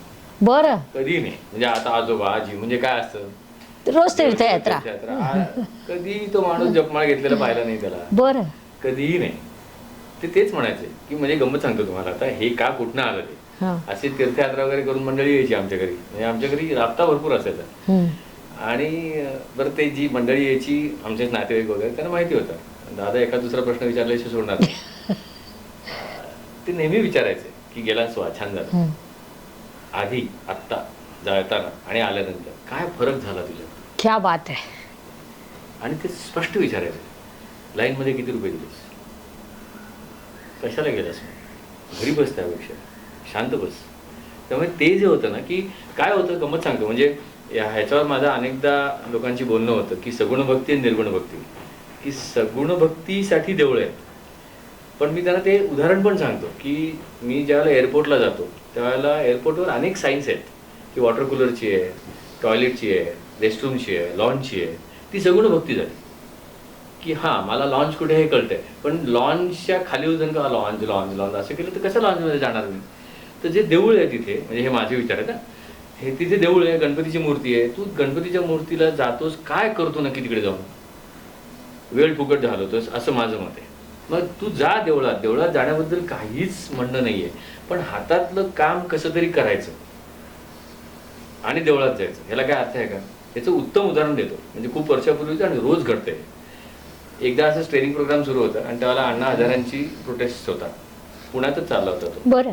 ते काय भ्रष्टाचार विरोधी. आमच्या ट्रेनिंग प्रोग्राम मध्ये काय होते उत्साही लोक की आज लवकर सोडता येईल का. म्हटलं काय, कधी म्हणशील तेव्हा ब्रेक घेऊ, करणार काय नाही. त्या अण्णा हजारांच्या प्रोटेस्ट मध्ये जायचं आहे. वा म्हटलं फॅन्टॅस्टिक. म्हटलं कशा चाललाय अण्णा हजारांचा प्रोटेस्ट, चाललाय कशासाठी? नाही भ्रष्टाचार मुक्त जीवन. फॅन्टॅस्टिक. म्हटलं तुम्ही एकदम भ्रष्टाचार मुक्त आहात का? नाही म्हणे आम्ही कधी लाच घेतलेली नाही. म्हटलं लाचेचा आणि भ्रष्टाचाराचा काय संबंध? की पैशाची लाच हे अत्यंत खालच्या दर्जाचा भ्रष्टाचार आहे. असं कसं म्हणतोस तू? म्हटलं तुम्ही सगळे प्रोजेक्ट मॅनेजर्स. म्हटलं तुम्ही प्रोजेक्ट करताय मग आपण असं करू, 15 मिनिटांनी तुम्हाला सोडतो मी. त्या 15 मिनिटामध्ये तुझ्या प्रोजेक्टचे शेड्यूल मला दाखव आणि तुझ्या प्रोजेक्टचे स्टेटस दे. त्याच्यासाठी 7 मिनिटं देतो. 7 मिनिटापेक्षा जास्त वेळ लागतो याचा अर्थ तुला माहिती नाही. नाही म्हणे अजून ते तयार नाही. म्हटलं मागच्या 4 दिवसापूर्वीचं असेल. नाही ते 4 दिवसापूर्वीचं पण तयार नाही. म्हटलं हा भ्रष्टाचार नाही करता. म्हटलं तुझ्या मंडळी तिथे जातील आणि तेच होईल. मग रामाच्या देवळात जाणं किंवा कृष्णाच्या देवळात जाणं, त्या रामाच्या देवळात जायचं आणि भाऊबंदकीचे खटले टाकायचे. गमत सांगता. मग राम सांगितलं निघाला होता की नाही मग माझा हिस्सा वाट्या वगैरे त्यांनी कधी मागितला नव्हता दशरथाकडे. हे काय केलंय, मृत्यूपत्र काय केलंय, आमच्या वाट्याला किती जमीन आहे, तो घे म्हणाला होता. मग रामाच्या देवळात गेल्यानंतर तू कोर्टात खटला कसा घालतो भावाच्या अगेन्स्ट? हे जे दिसतं की माझं शेड्यूल मी नीट करत नाहीये. माझ्याकडे माझा प्रोजेक्ट काय सांगतोय सांगायचं नाही. पण गणपतीच्या देवळात जायचं, तिथे मग अनवाडी जायचं आणि मग आम्ही ही तीर्थयात्रा करून आलो, ती तीर्थयात्रा करून आलो. स्थानाचा महिमा आणि तो कृष्ण टाहो फोडून सांगतोय इथे आहे सगळं, नवद्वारे पुरे देही. मग जावं कशाला लागतं हा माझा प्रश्न असतो. आणि जायला नकार नाहीये, अंगीकारा. सेम अगदी, म्हणजे खूप छान उदाहरण दिलं की जर प्रत्येकाने असा राम अंगीकारला की पहिल्या दिवशी वातावरण होतं आज त्याचा राज्याभिषेक होणार आहे, दुसऱ्या दिवशी त्याला वनवासात पाठवलं जातं आणि दोन्ही गोष्टी तो त्याच प्लॅटफॉर्मने सहजतेने घेतो आणि तो वनवासात जातो म्हणून रामाचा भगवान राम होऊन परत येतो. तुझं काम हे तुझं काम आहे, तुझं काम आहे की नाही? मग आहे, तेच राम उत्तम हेच असतं काम की. असं आपण म्हणू शकतो. खूपच छान, म्हणजे वृत्ती अंगीकारा असं वृत्ती तुमची अंगीकारा. त्यामागची भूमिका आहे. म्हणजे ते उरी वगैरे पिक्चर वगैरे पाहून आल्यानंतर भारत माता की जय जोरात म्हणायचं आणि खाली वनवेला एंट्री गाडी घालायची, कसं होईल असं. आपण अनेक उपक्रम राबवतात, गरजू विद्यार्थ्यांना मदत करतात. त्यांना मदत करण्याची कुणाची इच्छा असली तर त्यासाठी नेमकं माध्यम कसं? हो, ते सांगतो. खरं सांगायचं तर मी मदत काही करत नाही, I am just a mediator. बरं. ह्याची 2-3 लोकांना क्रेडिट जातं. ऑलमोस्ट सगळ्या गोष्टींचं क्रेडिट कोणतरी दुसऱ्याकडे आहे. कारण म्हणजे कसं होतं सांगतो की ही दान देणं किंवा दान देणं हे चुकीचे शब्द आहे की अरे तुझ्याकडे आहे ना मग पास कर. म्हणजे आजोबांनी आमच्या त्यांना किती ते पेन्शन मिळायचं, ते 50 रुपये पण नव्हतं, पण त्याच्यातले त्यांनी त्यावेळेला 1000 रुपये मुंबईमधल्या मराठी उत्तम असणाऱ्या विद्यार्थ्याला बक्षीस म्हणून द्यायचे.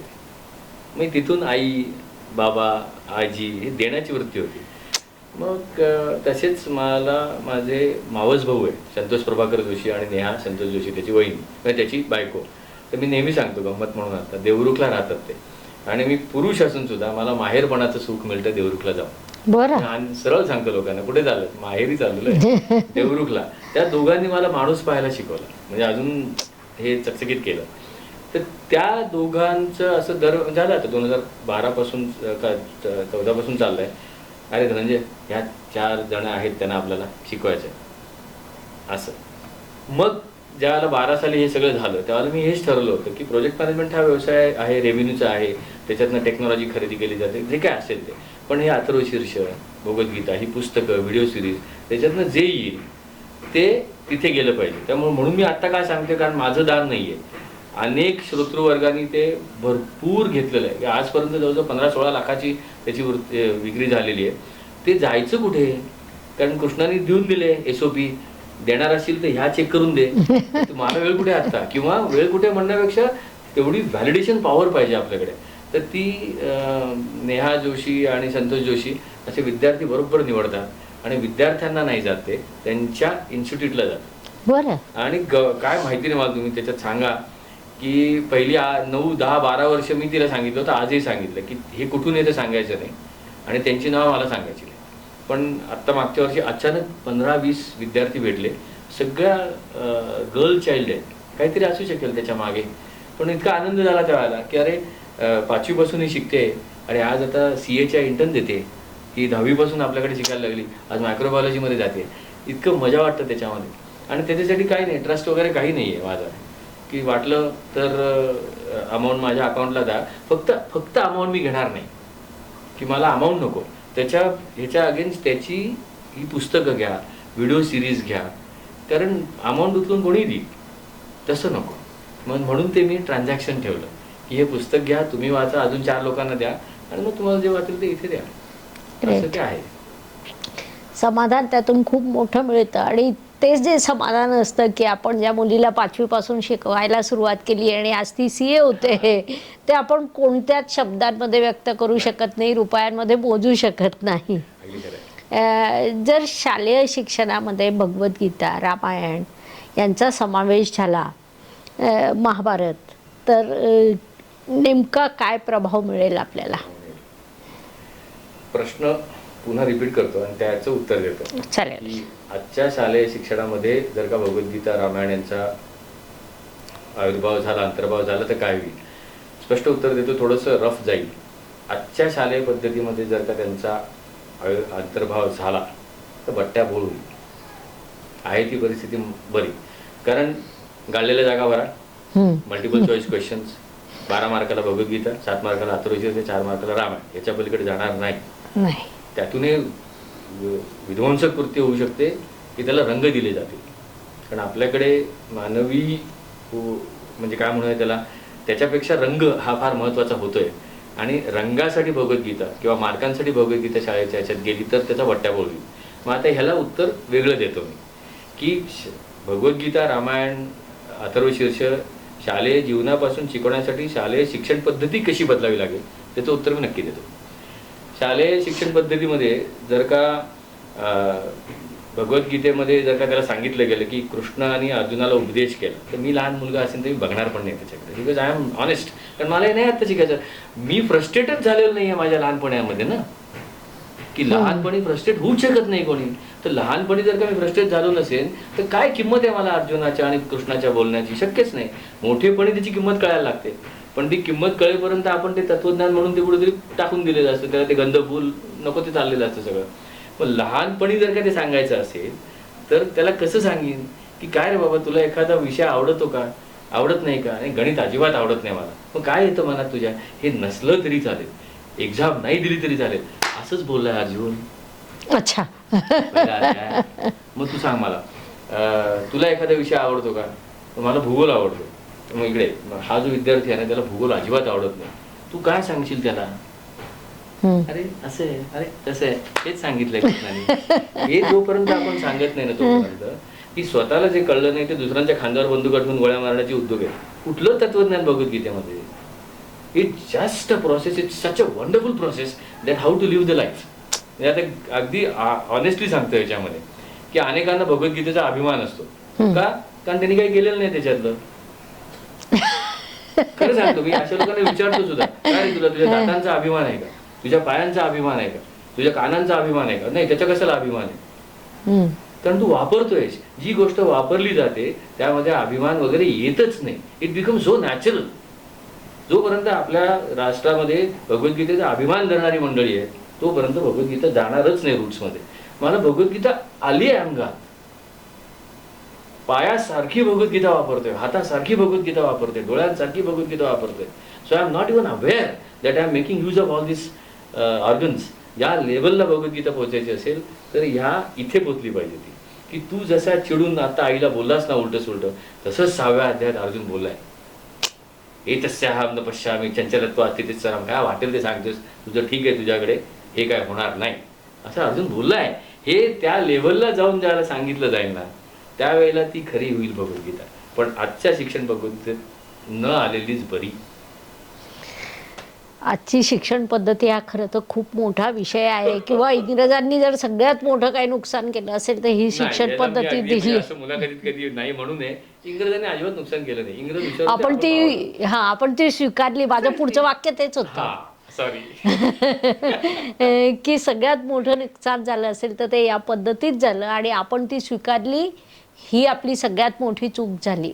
खरं तर आपल्याकडे जे संस्कार लहानपणापासून होते, म्हणजे आज भगवद्गीता झालं किंवा श्रीकृष्ण अर्जुन याच्यातील संवाद झालं, ते घराघरात प्रत्येक घरात सुरू असायचे आणि तेवढ्याच सहजतेने शिकवल्या जायचे. मग मधल्या काळात हा प्रकार बाजूला पडला, म्हणजे आपण त्यांच्या इन्फ्लुअन्समध्ये आलो आणि म्हणून तो आजचा आपला विषय नाही. आपण आता नाही घेऊयात. आता आपण आपलं पुढच्या विषयाकडे जाऊ की तुम्ही हे छान जे ज्ञान देतात ते खूप महत्त्वपूर्ण आहे. ते ज्ञान जर सर्वांना मिळालं तर ते तुमचं स्पर्धक बनतील अशी काही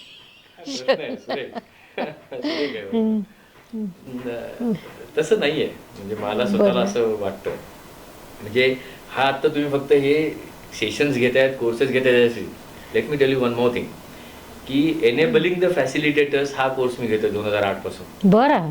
की अनेक लोक माझ्याशी येऊन सांगतात की अरे मजा येते तुझ्या सेशन्सला, धमाल येते, आम्हाला पण असं व्हायचं आहे. म्हणजे ऑफकोर्स त्यांच्या टेस्टच घेतो मी आणि त्यांना सांगतो की हे असं व्हायचं असेल तर हे हे आपण करत जाऊ. 1-1.5 वर्षाचे कोर्सेस असतात. त्यावेळेला किती लोकांनी मला विचारलं होतं, अरे Dhananjay you are developing your competition and competitors. म्हटलं अजिबात नाही, मुळीच नाही. मी त्यांना देतोय त्यावेळेला माझी रिव्हिजन होते आणि केवढं मोठं आहे रे हे. आता मी किती तयार केले आतापर्यंत? 72 लोक तयार केली अशी. बरोबर. किती पूर्ण 72 लोक. Now we need at least 70,000. I am not even 1,000 of it. तर हे जे नाही, मला कधीच भीती वाटली नाही कॉम्पिटिशनची. जाता येते, मी मोकळा होतोय ना. ग्रेट. आणि सांगण्यासाठी आजोबांनी एक पिल्लू सोडून ठेवलेलं आहे, बाबांनी सुद्धा. केलं नसेल तर सांगायचं नाही. हा, तू नुसती सांगू नको. तू केल्यास का either you fail or you succeed. बरं. मग सांग. बरं. त्यामुळे मग सांगताना ही अशी असे हे येतं केलं दडपण. मग कर, मग ऑटोमॅटिकली केलं जातं. अच्छा. आणि मग काहीच भीती राहत नाही. जाऊ दे, म्हणजे अथर्व शीर्षाचे सुद्धा मी फॅसिलिटेटर्स तयार केलेत. आता 1.5 वर्ष ती मंडळी माझ्याबरोबर होती, 6 फॅसिलिटेटर्स तयार झाले. मग नाही भीती वाटत, गेलंच पाहिजे. छान. ज्योतिषशास्त्राविषयी आपलं मत काय? भन्नाट आहे ते, भन्नाटच आहे. त्याचा वापर झालाच पाहिजे. म्हणजे काय सांगतो तुम्हाला की माझा विश्वास आहे याच्यावर. मग लोक म्हणतात ज्योतिषशास्त्रावर विश्वास ठेवतोस आणि भगवद्गीता वगैरे सांगतोस. अरे मग शास्त्र आहे ते. त्यांना मी साधं विचारतो, तुला नवीन प्रॉडक्ट मार्केटमध्ये आणायचंय, काय करतोस तू? प्रॉडक्ट आहे, प्रमोशन आहे, पॅकेजिंग आहे, प्राइसिंग आहे, सगळं बघतोस की नाही, आणि सगळी बघून घेतोस तू तसं. मग हे तेच आहे. मग काही लोकांना हे कळत नाही. मग मी त्यांना हे पण सांगतो की ऐक, तू ग्राउंड फ्लोअरला उभा आहे आणि मी 10व्या मजल्यावर उभा आहे. समोरून 3 किलोमीटरवरनं गाडी येते. बरं, ती तुला दिसेल का मला दिसेल? मला दिसणार. मग तुला जर का ती गाडी पाहायची असेल तर either you have to come to this state or you need to call me. Are you seeing something coming to me? मग तो तिथे आहे. ज्योतिषशास्त्र म्हणजे एलिव्हेशन आहे की तू 2 किलोमीटर जे बघतोय ते शास्त्र तुला 10 किलोमीटर दाखवू शकतं. पण ती गाडी येते त्याच्यानंतर तू तिथे उभं राहायचं, बाजूला जायचं, तुझं तू ठरव. अजूनही मी ते उदाहरण देतो की पाऊस पडणार आहे हे सांगेल ज्योतिषशास्त्र. मग भिजायचं, छत्री घ्यायची ते तू ठरव. मग आणि आहेच उपयोग. आणि हे शास्त्र आलंच पाहिजे बाहेर, कारण every science is empirical science including economics. Even this is empirical science आहे. केवढा डाटा आहे आपल्याकडे. फक्त तो जो ग्राहक आहे त्या ग्राहकाला सुद्धा एज्युकेट करायची गरज आहे. आणि जो सर्व्हिस प्रोव्हायडर आहे त्याला सुद्धा एज्युकेट करायची गरज आहे. आउट ऑफ फोमो हे शास्त्र होणार नाही असं मला वाटतं. म्हणजे फिअर ऑफ मिसिंग आउटनी होणार नाही. पण माझा प्रचंड विश्वास आहे याच्यावर. काय विश्वास आहे तर माझ्यापेक्षा वरच्या हाईटनी कोणतरी समोरचं एन्व्हायरमेंट बघतोय आणि मला सांगतोय की असं येणार आहे. मग ह्याच्यावर आपलं असतो की नाही विश्वास की चक्रीवादळ येऊ शकेल, कारण माझ्यापेक्षा जास्त उंचीवर कोणतरी सॅटेलाइट आहेत ते बघतायत ना. तसंच हे शास्त्र आहे. पॅरामीटर्स आहेत सगळे आणि वापर झालाच पाहिजे याचा. आपल्या भल्यासाठी येते. आतमध्ये शांतता व्हावी म्हणून शास्त्र आहे, बाहेर एक्सलन्स व्हावं म्हणून शास्त्र आहे. खूपच छान सर, खूपच छान. प्रत्येक शास्त्र हे दृष्टी द्यायला असतं आणि त्यासाठीच आमच्या संस्थेने सुद्धा ठरवलेलं आहे की हर घर ज्योतिष, घर घर ज्योतिष, हर घर ज्योतिष हे ब्रीदवाक्य घेऊन आमची संस्था आणि आमची सगळी टीम कार्य करते. आणि याच उद्देशाने की आपलं जे पारंपरिक शास्त्र आहे ते प्रत्येक घरात पोचावं आणि त्याचा उपयोग व्हावा. सर आता रॅपिड फायर प्रश्न, पटकन उत्तर द्यायचा विचार करायचा नाही. आणि थोडक्यात राजकारणात जाण्याची संधी मिळाली तर कोणत्या पक्षात जाल? नाही जाणार कुठल्या पक्षामध्ये, खरंच नाही जाणार. बरं, आवडता राजकीय नेता? नाही, कोणी नाही. कोणीच नाही? कोणीच नाही. राजकीय नेता झाल्यामुळे नाही, त्याच्या आधी आवडायचे. बरं, आवडता अभिनेता किंवा अभिनेत्री? अमिताभ बच्चन. अच्छा, आणि अभिनेत्री? नाही असं. बरं, तुमच्या आयुष्यातील एखादा अविस्मरणीय क्षण? हो अगदी. 12वीच्या शेवटच्या परीक्षेला जाताना हे बोट तुटलं होतं माझं पूर्ण. बरं. आणि तसंच ते परीक्षा दिली. म्हटलं हे राहू दे, बघू आपण. ते होती तेवढी कपॅसिटी. बरं, याच्याकडे बघता आलं मला तुटलेलं आहे. त्या एक्झामिनरने असं ठेवलं होतं बाजूला असं लावून. पण म्हटलं द्यायची आहे परीक्षा. त्यामुळे मग 98 मिळाले. मग मी सांगतो 2 मार्क ह्याच्यामुळे गेलेले आहेत. पण त्यांनी धाडस येतं पुढे सुद्धा. अरे असं झालंय, चल. कर्मप्रधान वृत्ती वाढते. राग आला तर काय करता? पूर्वी बोलायचो, चिडचिड करायचो. काही वेळेला चिडचिड म्हणजे एक नक्की सांगतो की व्यक्तीवर कधीच रागवलं नाही आजपर्यंत. चूड माणसावर कधीच राग नाही आला, त्याच्या कृतीवर राग येतो. मग आता काही वेळेला असं करतो की लिहून काढ काय झालं ते, जस्ट लुक बॅक, रेट्रोस्पेक्ट. ते नाही होतं. आणि मग सॉरी म्हणायचं समजा काही उलटं सुलटं झालं असेल तर, तेवढं करतो मी. तुमच्या आयुष्यात अशी एखादी व्यक्ती आली असेल की जिची खूप आठवण येते आणि जी आज आपल्यात नाही, अशी व्यक्ती जर तुमच्या समोर आली तर तुम्ही काय बोलाल? बाबांशी बोलीन मी. कारण बाबांचं शांत असणं जे होतं ना, असून नसणं, ते खूप होतं. म्हणजे मला ते अजूनही त्यांना मी कायम सांगतो, ते असताना सुद्धा आणि गेल्यानंतर सुद्धा मी त्यांना तेच सांगतो की तुमच्या हातातलं काम व्हायला आवडेल मला. तुम्ही जेव्हा हार करायचा त्यावेळेला फुलं व्हायला आवडतं, तर दोऱ्यातनं सुई होता, सुईतनं दोरा होता त्यावेळेला दोरा व्हायचं आवडतं, एखादं पत्र लिहिता त्यावेळेला तसं कुठेतरी मला काम जमलं तर मला आवडेल. तुमच्या हातून तुमचा स्पर्श कामाचा खरा कर्मयोगी होता तो. क्या बात आहे. आमच्या ॲस्ट्रोगुरू डॉक्टर ज्योती जोशी या चॅनलवरून प्रेक्षकांना काय संदेश द्याल? मी म्हटलं तसं की ज्योतिष दोघांनाही देईन, म्हणजे ऑनेस्टली की प्रोफेशनल्स आणि कस्टमर्स दोघांना सुद्धा, की प्रोफेशनल्सनी सुद्धा त्या माणसाची सक्षमता वाढवण्याचा जर का प्रयत्न केला तर ते शास्त्र म्हणून पुढे उदयाला येईल. आणि जे लोक काही जातात ज्योतिषांकडे त्याला मी एवढंच सांगेन की बरं नाहीचं झालं की डॉक्टरकडे जाण्याची जी वृत्ती आहे ती बंद करायला लागेल, की बरं असताना सुद्धा डॉक्टरला भेट द्यावी, बरं. की बोलावं त्याच्याशी, की त्यांना सांगावं की हे अनुभव की अरे आता हे होत नाही ते होत नाही, कधीतरी त्यांना जाऊन सांगावं. आणि कधीतरी ना रेग्युलर जावं, की जशी गाडी सर्व्हिसिंग करून घेतो तसे जायला पाहिजे, की you have to ask that professional की 3 महिन्यांनी मी एकदा येत जाऊ का, प्रश्न असेल किंवा नसेल, पण माझे मागचे अनुभव तुम्हाला सांगायचे आहेत, त्यांच्याकडे तो डॉक्युमेंटेशन होतं, तुझं लक्ष जातं, असं मी नक्की सांगेन. ग्रेट. 2 पैकी एक पर्याय निवडावा. भगवद्गीता की रामायण? भगवद्गीता. मराठी की संस्कृत? मराठी. आजोबा की बहीण? आजोबा. यूट्यूब की फेसबुक? यूट्यूब. पत्नी की मुलं? मुलं. बरं. पैसा की समाधान? समाधान. श्रीकृष्ण की श्रीराम? श्रीकृष्ण. बीजेपी की काँग्रेस? कोणीच नाही. भारत की इंडिया? दोन्ही. धनश्रीताई लेले की रोहिणीताई परांजपे? नाही, म्हणजे दोन्ही आपापल्या जागी? हां, म्हणजे कोणीच नाही. बरं. उद्धव ठाकरे की राज ठाकरे? नाही, जवळपास पण नाही. राजकीय व्यक्ती तुम्हाला नको असतात. आता आपण थांबूया. आज धमाल मजा आली. मोटिवेशनल म्हणजे नेमकं काय किंवा मोटिवेशन कसं करावं हे आपल्याला आज एका वेगळ्या दृष्टीने शिकायला मिळालं.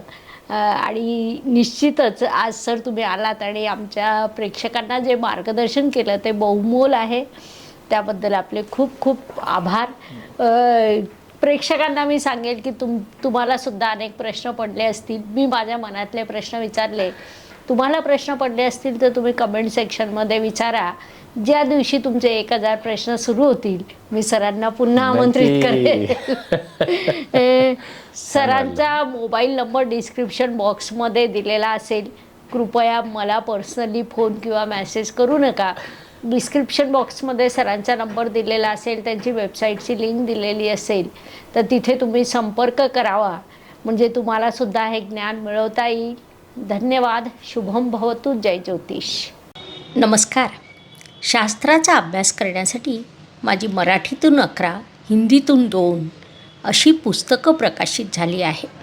विशेष बाब म्हणजे मी स्वतः संशोधित केलेली ज्योती जोशी पद्धती अर्थात जे पद्धती या विषयावर स्वतंत्र ग्रंथ उपलब्ध आहे, त्याचा देखील लाभ घ्यावा. यूट्यूबची कार्यप्रणाली ही मुख्यतः लाईक, शेअर आणि सबस्क्राईबवर चालते. Please like, share and subscribe the channel. धन्यवाद. शुभम भवतु. जय ज्योतिष.